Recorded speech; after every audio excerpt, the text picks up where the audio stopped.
आज हम लोग बात करने वाले हैं बीए पार्ट 1 हिस्ट्री ऑनर्स का पेपर 1 का चैप्टर 2। चैप्टर 2 का ये भाग 6 है। भाग 5 तक बहुत अच्छा से पढ़ लिए थे। अब देखिए ये अंतिम है। इसके बाद ये सब पूरा ये चैप्टर क्या हो गया, कंप्लीट हो जाएगा। और कंप्लीट होने के बाद आपको ऑब्जेक्टिव क्वेश्चन पहले बताएंगे, उसके बाद सब्जेक्टिव क्वेश्चन बताएंगे, और उसके बाद हम आपको मॉडल सेट प्रैक्टिस करने के लिए देंगे। और ये सब फ्री में रहेगा एकदम। आपको मॉडल सेट भी फ्री में देंगे और ये सब पढ़ा तो फ्री में रहे हैं। तो इसीलिए इसको ध्यान से पढ़िए और ध्यान समझिए। अगर भाग 5 तक आपने नहीं देखा है तो लिंक डिस्क्रिप्शन में होगा, प्लेलिस्ट के वहां से देख सकते हैं या प्लेलिस्ट में भी जाकर देख सकते हैं। तो चलिए हम लोग शुरू करते हैं भाग 6।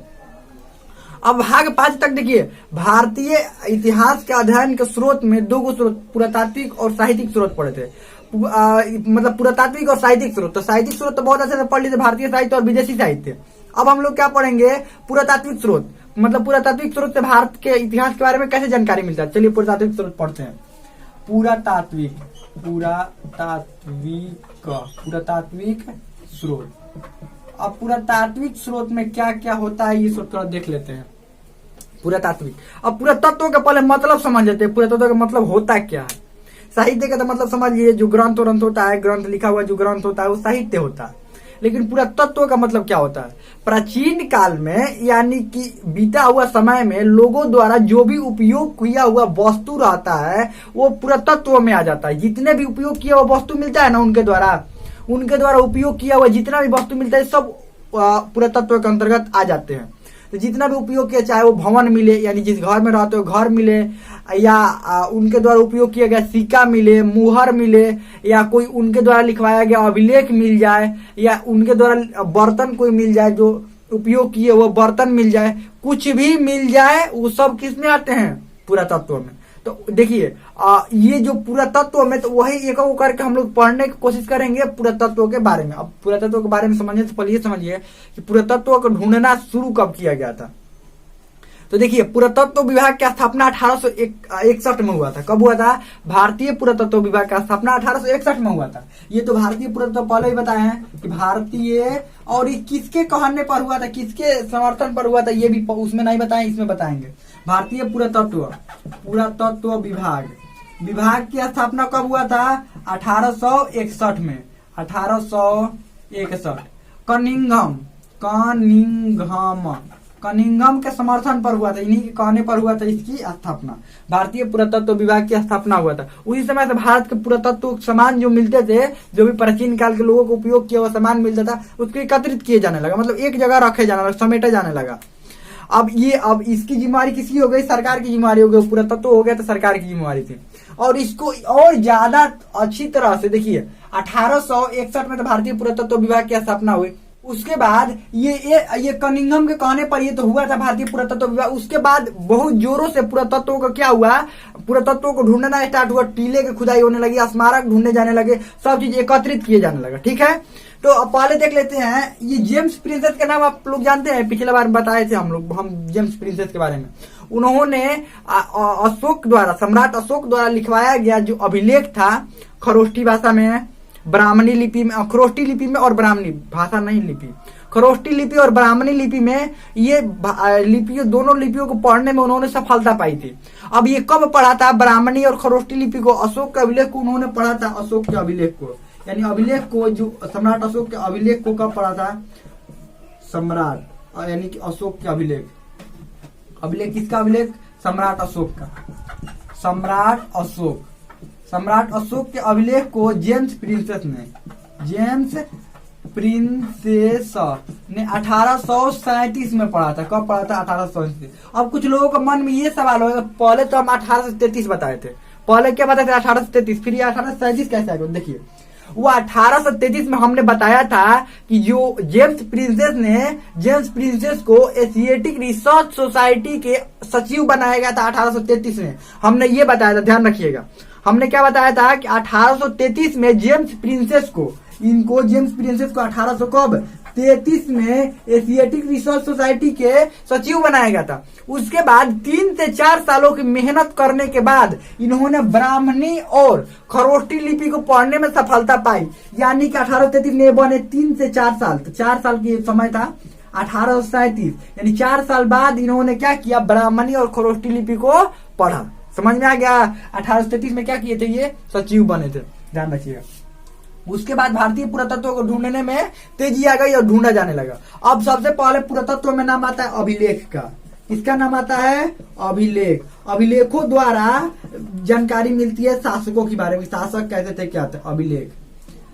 अब देखिए अभिलेख क्या थे, कैसे। तो अभिलेख का मतलब क्या होता है? अभिलेख कहीं पर भी लिखवाया जाए, उसको कहीं पर भी लिखवाया जा सकता है, जैसे पत्थरों पर लिखा जा सकता है, ताम्र पत्रों पर लिखा जा सकता है, या गुफाओं में लिखा जा सकता है। स्तंभ यानी खाम्भा, स्तंभ मतलब क्या होता है? खाम्भा। खाम्भा पर लिखवाया जाने लगे, चाहे गोल खाम्भा हो, चौड़ा खाम्भा हो, इससे कोई मतलब नहीं है, जहां पर लिखवाया जाने लगे। तो अभिलेख का मतलब यही होता है। देखे होंगे गाँव में रोड बनता है, तो शहरों में तो मुझे पता नहीं है, लेकिन गाँव में जब रोड बनता है, गाँव के जब गली बनता है, रोड बनता है, तो बड़ा सा बोर्ड लगता है कि कौन कौन है जो शामिल है, जिन्होंने ये बनवाया है, ये कहाँ से कहाँ तक है, रोड को क्या बताया जाता है, उसमें पहले लिखवाया जाता है कि इनके फंड द्वारा बना हुआ है, मतलब इन्होंने पैसा दिया है, इनमें सहयोगी ये है, ये रोड यहाँ से लेकर यहाँ तक बना हुआ है, ये पक्की रोड है या कोई और रोड है, कच्ची रोड है, कैसे रोड था, उसको कैसे बनाया कर अच्छा किया गया, ये सब पूरा विवरण जो होता है, या तो एक जो लोहा वाला होता है उस पर बोर्ड पर लगाया जाता है, या पत्थरों पर भी क्या किया जाता है, लिखवाया जाता है। ये गांव में बता रहे हैं, गांवों में आप लोग होते होंगे, गांव में होंगे तो जानते होंगे कि गली वली जब बनता है ना, ढलैया हो रहा हो या कुछ भी हो रहा हो, तो उसमें क्या किया जाता है? बोर्ड लगवाया जाता है। ठीक उसी तरह राजा भी कोई बड़े काम करते थे ना, तो वो क्या करते थे? वो भी बोर्ड लगवाते थे, हमने इतना बढ़िया बढ़िया काम किया, ये किया। वो अपने पूरे राज्य में क्या करते थे? बोर्ड लगवाते थे। बोर्ड वही अभिलेख हो गया।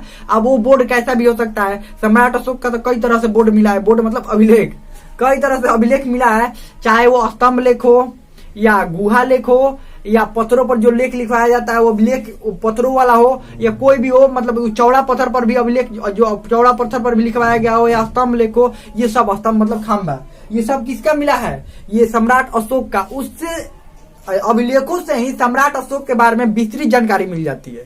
सम्राट अशोक के जानने का सबसे बढ़िया स्रोत क्या है? उसका अभिलेख। और हर अभिलेख में वो देवनाम प्रिय खुद को लिखता था। क्या लिखता था? देवनाम प्रिय। देवनाम प्रिय खुद को लिखता था, और अपने कार्यों के बारे में बहुत अच्छा से लिखा है। किसमें?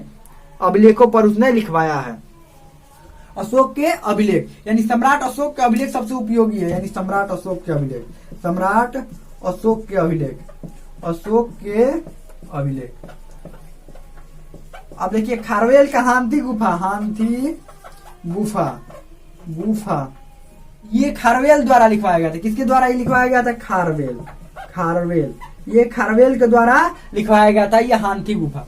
और उसके बाद भी आता है जूनागढ़ अभिलेख। क्या आता है? जूनागढ़, जूनागढ़, जूनागढ़ अभिलेख। अभी ये किसके द्वारा लिखवाया गया था? ये रुद्रदामन के द्वारा, रुद्रदामन, रुद्रदामन के द्वारा लिखवाया गया था। और भी बहुत सारे अभिलेख मिलते हैं जिन पर भारतीय राजाओं के और भारतीय राजा के बारे में और भारतीय इतिहास के बारे में बढ़िया जानकारी मिलती है। उसके बाद स्मारक और भवन पर आते हैं। स्मारक और भवन, तो ये स्मारक और भवन का नाम सुनते ही पहले हड़प्पा सभ्यता तो जरूर याद आता होगा। आगे हड़प्पा सभ्यता के बारे में पढ़ना है। हड़प्पा सभ्यता में बहुत बड़े बड़े भवन मिले हैं। हड़प्पा सभ्यता के जानने का स्रोत एक पुरातात्विक स्रोत ही है। लिखित तो कुछ मिला नहीं है, मिला भी है तो उसको पढ़ा नहीं मतलब पढ़ा नहीं गया है। लिखित में मिला हुआ है लेकिन उसको पढ़ा नहीं जा चुका है। तो स्मारक जो है, भवन जो है, वो भवनों को मतलब भवनों को देखकर पता लगाया जाता है कि यहाँ पर लोग कैसे रहते थे, लोगों का जीवन कैसा था, लोग व्यापार करते थे, व्यापारी थे, किसान थे, क्या थे, ये सब बढ़िया से पता लगाया जाता है। किसमें? स्मारक और भवन। और स्मारक भवन में आ जाते हैं राजाओं द्वारा बनवाया गया महल। महल भी किसमें आ जाएंगे? उनका मकाबरा, महल, जितने भी कुछ मिलते हैं वो सब किसमें आ जाएंगे? स्मारक और भवन में। उसके बाद आता है सिक्का, यानी सिक्का। अब राजाओं द्वारा सिक्का चलाने की प्रथा थी। कोई सोना का, कोई चांदी का, कोई तांबा का सिक्का। आगे पढ़ेंगे तो सब बताएंगे कौन कौन सिक्का चलवाते थे, अलग अलग तरह के। और उस पर अपना कोई फोटो छपवाता था, कोई नाम लिखवाता था। अलग अलग तरह के राजा अलग अलग सिक्का चलवाते थे। उससे भी पता चलता है उनके साम्राज्य के बारे में, उनके साम्राज्य कैसा था। उसके बाद मुहर, मोहरों से भी पता चलता है कि मोहरों से कहाँ कहाँ व्यापार होता था, क्या होता था, ये मोहरों से भी पता चलता है। यानी सिक्का से, मोहरों से, ये सब से भी क्या होता है, पता चलता है। उसके बाद ये जितने भी पुरातात्विक स्रोत है, ये सब स्रोतों से भारतीय इतिहास के बारे में विस्तृत एकदम जानकारी, बढ़िया जानकारी मिलती है। हाँ, कुछ देखिए, ये पुरातात्विक स्रोत तो उतना जानकारी देते हैं, ठीक है, जितना देते हैं। साथ में साहित्यिक स्रोत को जब अटैच किया जाता है, दोनों को मिलाया जाता है ना, तो बढ़िया भारत के बारे में जानकारी मिल जाती है, एकदम पूरा इतिहास के बारे में पूरा डिटेल में जानकारी मिल जाता है। तो हमें लगता है कि समझ में आ गया होगा। ये चैप्टर अब पूरी तरह से हो गया खत्म। ये प्राचीन भारतीय इतिहास और अध्ययन के स्रोत, ये चैप्टर पूरी तरह से खत्म हो गया। अब इसके बाद हम लोग क्या करेंगे, ऑब्जेक्टिव क्वेश्चन और सब्जेक्टिव क्वेश्चन करेंगे। उसके बाद हम देंगे मॉडल सेट बनाने के लिए आप लोगों को, और मॉडल सेट बनाने के बाद हम लोग अगला क्या करेंगे, अगला चैप्टर स्टार्ट करेंगे। हमें लगता है कि ये सब समझ में आ गया होगा। कोई भी डाउट हो, कोई भी क्वेश्चन हो, तब कमेंट में पूछ सकते हैं। हमें लगता है समझ में आ गया हो।